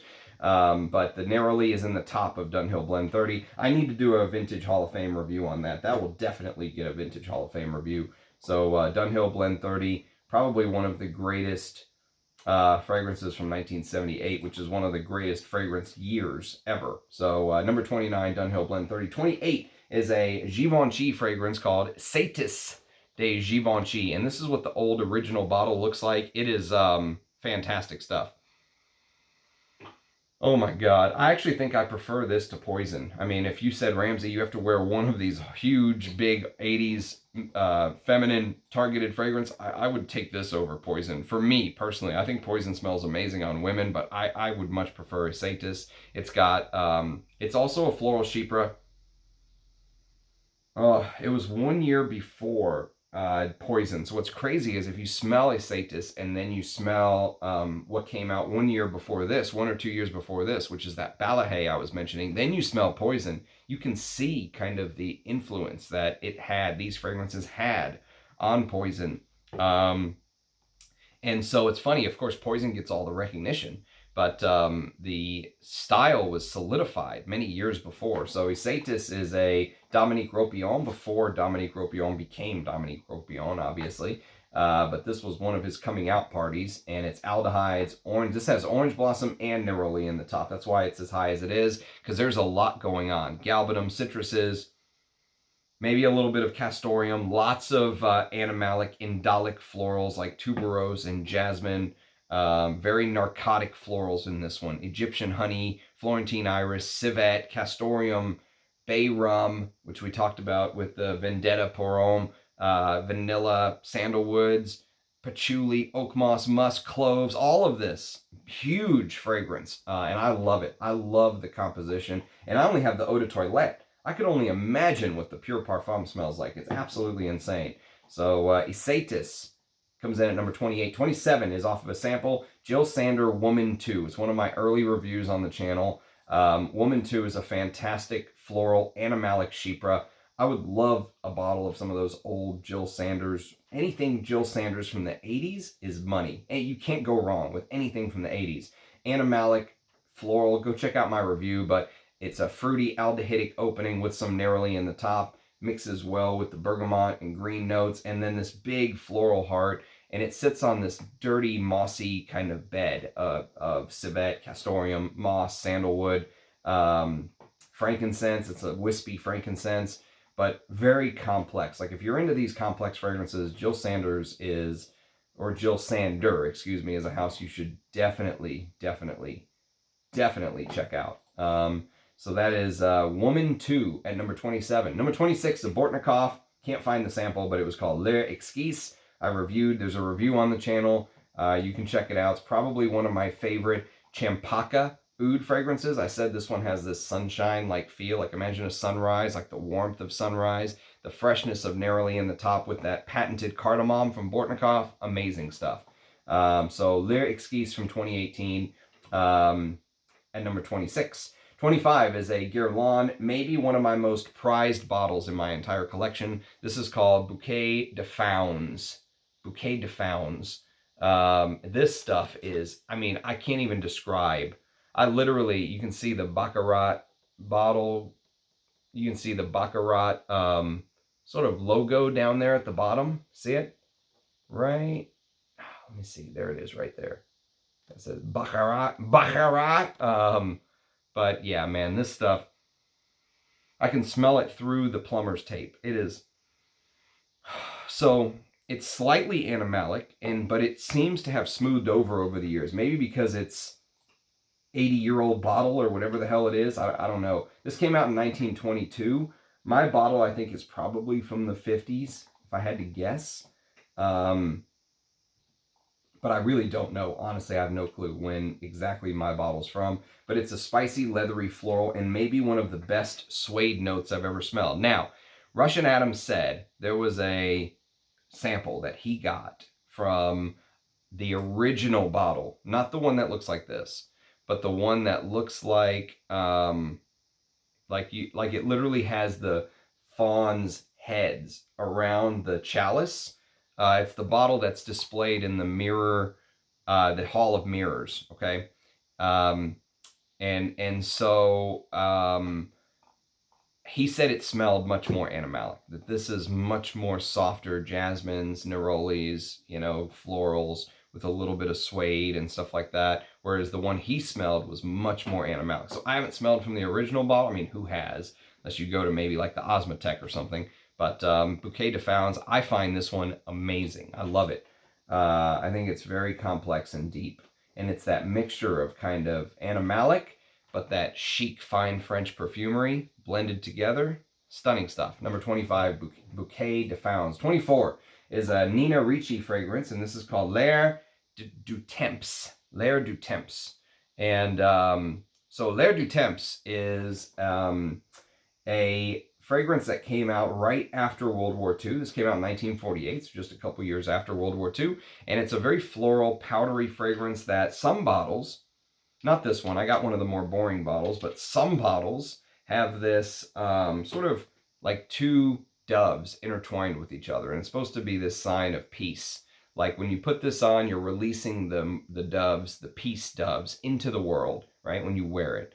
And a beautiful story. Very floral and powdery, but you know what? Even though I can smell how floral and powdery this is, I could still wear this. Like, I think a man could still easily wear this. The Neroli adds to the freshness in the top. There's some rosewood in there, which I think is an amazing masculine style wood. There's some spices and peach. So it's not all feminine, even though some people try to make it like this is the most feminine fragrance ever. It's not. I think it's still wearable by a man, but it is very floral. But this is a good example of a Neroli at number 24. 23 is a Prada, and this is a good example of a modern masculine, Amber Pour Homme. Prada's Amber Pour Homme. And this is cardamom, neroli, bergamot, and mandarin orange. And when you smell this, and you know, Prada is very known for its soapy fragrances. That's what Prada's known for. Prada equals soapy, right? And so this has this kind of soapy feel thanks to the Neroli and Orange Blossom. Now there's two. This is like a double up. So it's like double up. Neroli and Orange Blossom. But you get musk, geranium, myrrh, vetiver. I love how Daniela Andrier managed to sort of create a fragrance that has these heavier notes underneath, like myrrh, labdanum, vanilla, patchouli, all this stuff, but it still wears light and airy and soapy and fresh, right? Powdery and fresh. And so that's the craziness of it, that she was able to create that contrast perfectly. I have the intense version as well, but they amped up the patchouli and some other things. This is truer to what I think the brief was supposed to be. And Rich Mitch, when he reviewed it, said, this is like a fragrance for men created by women. It's like what a woman thinks a man should smell like. And you know what? That's a very good definition, I would say. So Prada Amber Pour Homme at number 23. Number 22 is Hermes, and this is Heris. Now, even though this is described as an iris soliflor, and it kind of is an iris soliflor, inside of it, to create that iris accord, is Neroli. And the Neroli's in the heart. In the top, there's amber and carnation and coriander and rose. And there's this almond tree-like accord with honey and vanilla and cedar. So it's not just iris. There's obviously iris in the top and the heart and maybe even the base. It might be iris, iris, iris. But beautiful floral, powdery. And if you pay attention, there's a Neroli note in the heart, according to Parfumo. Number 21 is off of a decant. Russian Adam very kindly sent me a couple mils of Aquilaria Blossom, actually a month or two before it was released. He said, don't talk about it till it came out. I said, aye, aye, Captain. So Aquilaria Blossom is a collaboration with his longtime friend Taha, who owns Agar Aura. There are some Agar Aura reviews on Channel Ram if you want to check those out. I've come around to Taha's work, especially since understanding oud better and since sort of smelling more of his stuff, you know what I mean? And wearing more as the years have gone on and understanding other ouds. I've come around to Taha. At first I said, Agar Aura is not really for me. They go for the fresher ouds, you know, that kind of thing, less funky. But some of the ones I smelled, especially Kinam Urjwani, which I put number 1 on whichever year that came out, that blew me away. So Agar Aura is back in my good graces, but this is a collaboration with Taha of Agar Aura and Russian Adam of Arise La Dorée. And Aquilaria Blossom, the idea was, what if they created a fragrance that smells like what a blossom of an oud tree would smell like. Well, oud trees don't really have real blossoms. And they did a 3D printed cap that is supposed to look like the blossom. Beautiful. Like, I would totally have a bottle of this if money was no issue. It's probably one of the better fresh ouds, I would say. I'm not too into the fresh oud style, but it's probably one of the better fresh ouds. So Japanese yuzu, orange, white ambergris, Malaysian propolis, which I think that's like the special honey for the queen bee or something, tonka bean, magnolia, oud, patchouli, Texas cedar, frankincense, Neroli in the heart with myrrh, vanilla, castoreum, and saffron. White ambergris is in the top, and it's a beautiful kind of ambergris style opening. Go check out my review. I also like how the myrrhs and vanillas and stuff tend to come out later on in the dry down. They created another fragrance with Dmitry Bortnikov. So it was a collab between Russian Adam and Dmitry Bortnikov for a house called Feel Oud, which is the original oud distillation house that they founded.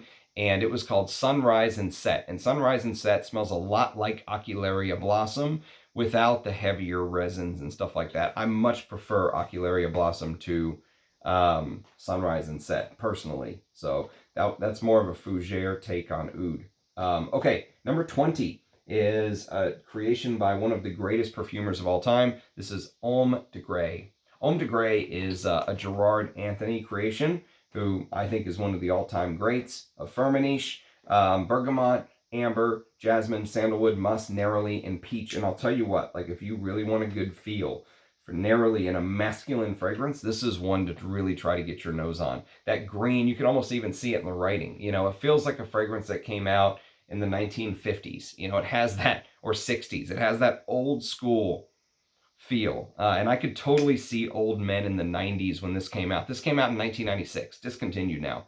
But I could totally see men in the 90s being like, these young whippersnappers wearing shit like Lamal. They should be wearing Homme de Grey. And you know what? I agree with them. Fuck Lamal. But I will say that there is zero sweetness in here. Like if you had a sweetness vacuum and you could just vacuum the sweetness out, Homme de Grey would be that fragrance. It is so citrusy, you know, sort of, it stays dry, classy, green, woody. So yes, you will be getting a discontinued gem review from that one day. So that's number 20. Number 19 is a Hermes, and it is called Calèche. Now, Calèche is a Guy Robert creation, and Guy Robert was obsessed with arpège, which is coming up later on in the list.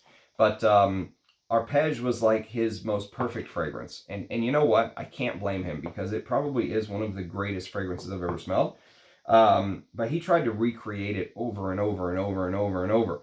And Calèche is kind of one of those recreations in my mind. It came out in 1961. And it does have a little bit of Chanel No. 5 meets Amouage Gold Woman, which was still decades away at this point.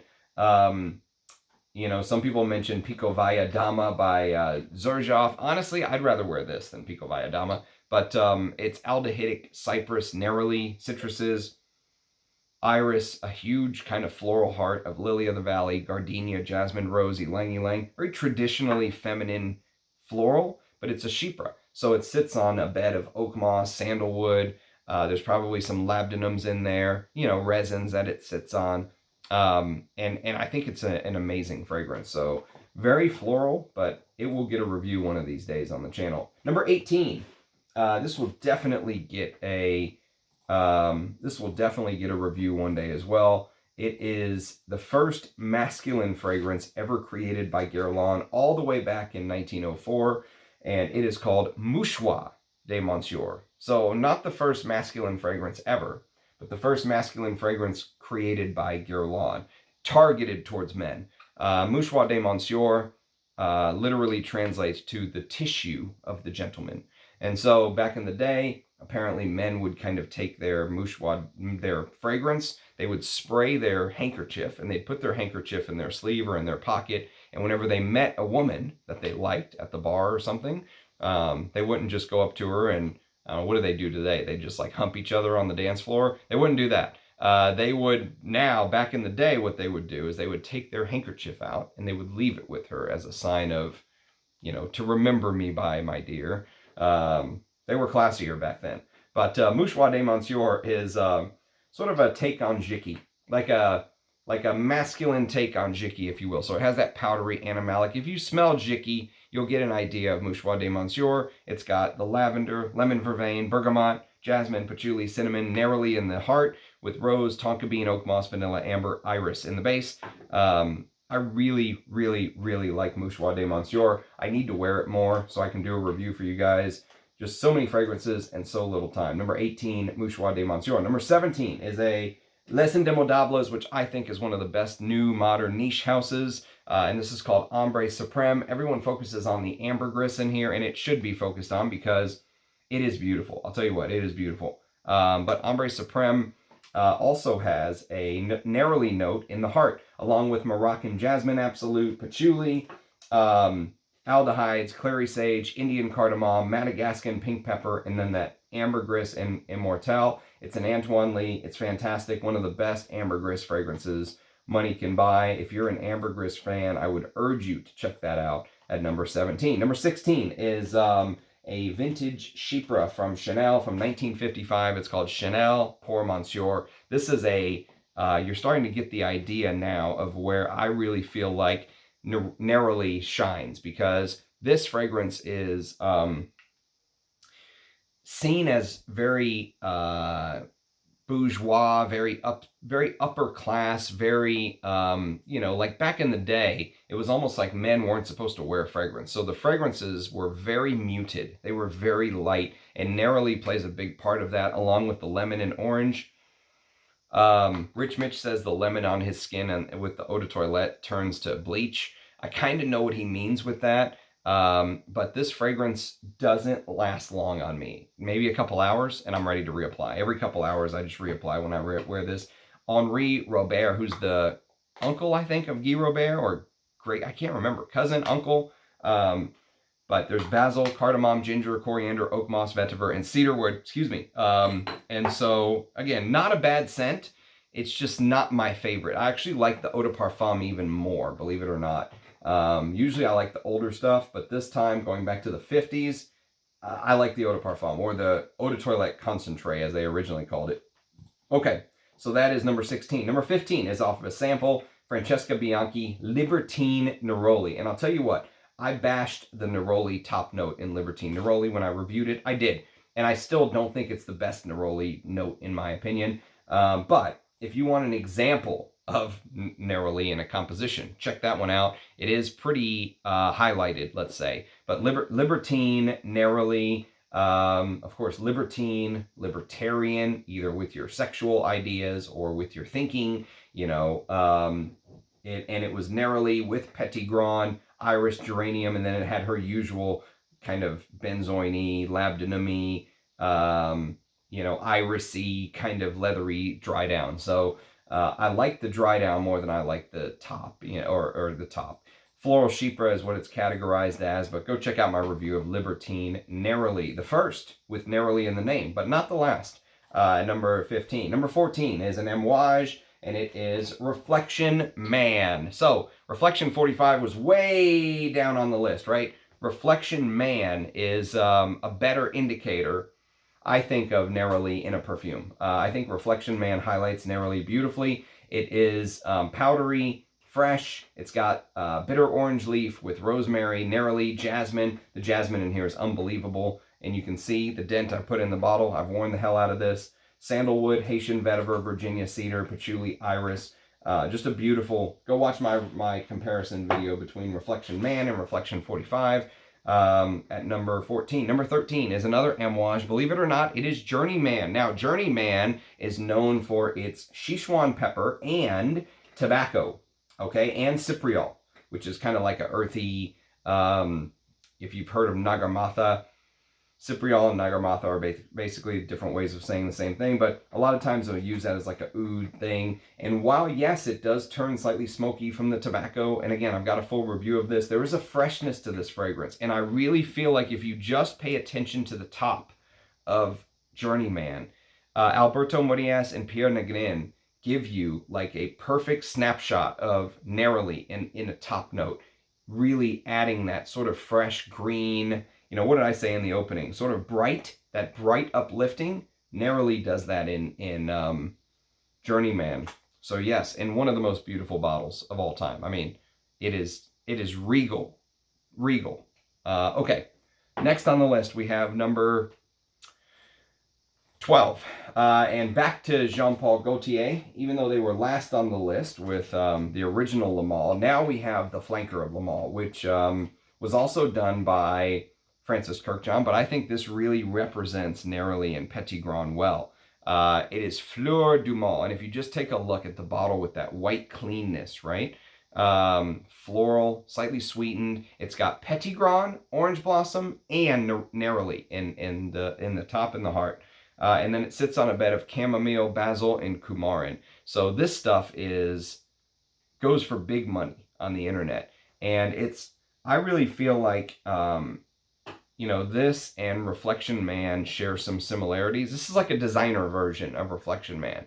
However, I must say that it was actually the exact same year as Reflection Man. So I don't know which one came first. I really have no clue. But it is funny that they both came out in the same year. They both remind me of each other. So Fleur du Mal from 2007 at number 12. Number 11 is a Cologne, or a Colonia, as some people like to say. A Colonia.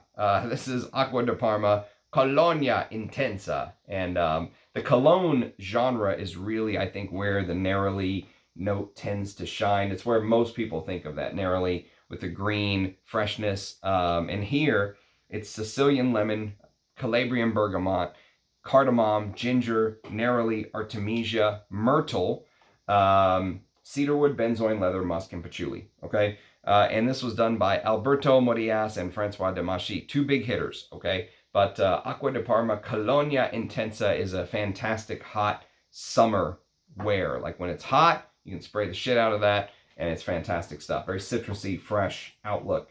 Number 11. Number 10. Finally, we're in the top 10. We've got Chanel, number 5. Now, this is the discontinued Eau de Cologne.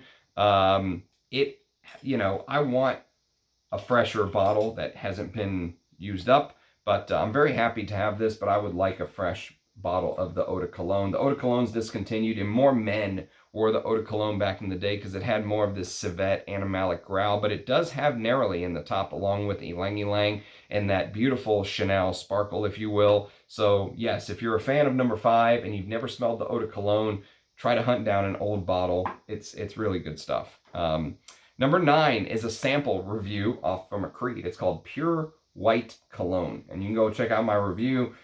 Pure White Cologne is made up of pear, lemon, bergamot, grapefruit, neroli, galbanum, white musk, rice flour, and ambergris. And if you just think about little soft pieces of like cooked rice, not the hard, well, I guess any kind of rice would work, but imagine that sort of feeling that, let's say, just hundreds, thousands of little pieces of rice in a bowl give you that sort of powdery, fresh, citrusy, and slightly floral, slightly green. That's exactly what Pure White Cologne is.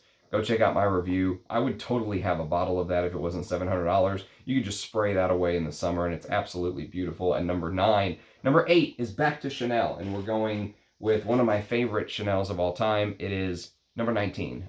Maybe the perfect spring scent, especially in the vintage bottles. The galbanum is absolutely to die for. It is galbanum, hyacinth, which again is another huge floral, but the eau de toilette tends to tone down the florals.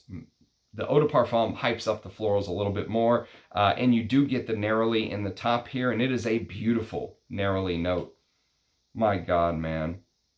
Oh, if you like green chypres, this is one of the all-time great green chypres from 1971. It's got oak moss. It does turn slightly leathery and woody in the base, of course, but green, floral, fresh, spring in a bottle. It's really spring in a bottle. And if you like this, I would urge you to try Papillon's Dryad. They kind of take that green chypre to a modern niche level, but this stuff is irreplaceable. It's so unbelievably classy. I need to wear that soon for spring. So number 19 at number 8. Number 7 is a Creed. It is called Selection Vert from 1970.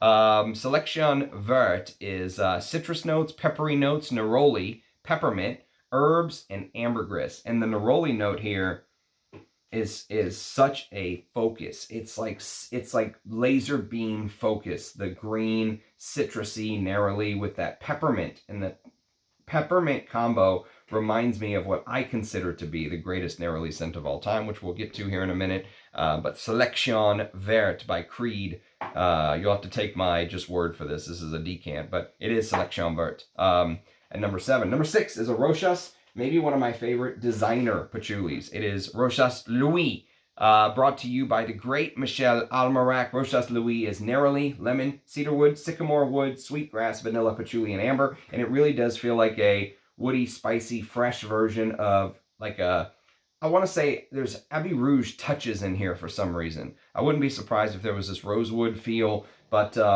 it's beautiful the way the neroli and the lemon come together in the top.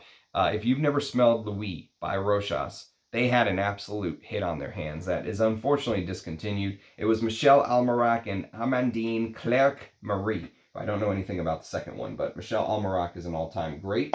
So that is at number 6. Number 5 is one of the greatest fragrances of all time. The fragrance that Guy Robert was so inspired by, and it's called Arpège. This is the vintage extrait. I'll tell you what, if you've never smelled this, I would urge you as a fragrance lover to smell Arpège. The older the better. Oh my fucking God. Oh my God. I mean, the florals in here are, even as someone who is not the biggest floral fan, like if you made me rank my favorite notes, florals would not be at the top. But the beauty of this fragrance is almost undescribable. It's a powdery aldehydic floral, okay, with peach, honeysuckle, lily of the valley, neroli, aldehydes, geranium, camellia, coriander, iris, jasmine, lily, ylang, rose, lily of the valley, patchouli, ambergris, which smells like real ambergris, benzoin musk, sandalwood, which smells like real Mysore sandalwood, vanilla, and vetiver. And I mean, what a fragrance this is. And in the extrait form, the depth of this, it is, I mean, it's almost mouth-wateringly good. So that is Arpège by Lanvin at number 5. Number 4 is Chanel. Back to Chanel, we've got number 22. Maybe one of the greatest aldehydic florals with Arpège competing head-to-head. I put number 22 one spot ahead of Arpège, even though I think Arpège is the better fragrance. I put number 22 ahead of it because I think you can focus on the neroli note a little better here. There's less going on here. And apparently this eau de toilette version that I'm holding is discontinued, but this is I almost think I like this a little bit more than number 5. It's got that number 5 aldehyde with lily of the valley and neroli in the top, but it's got rose, ylang, jasmine, vanilla, and vetiver. Jacques Polge is listed as the perfumer. Although I don't know who the original, well, obviously the original was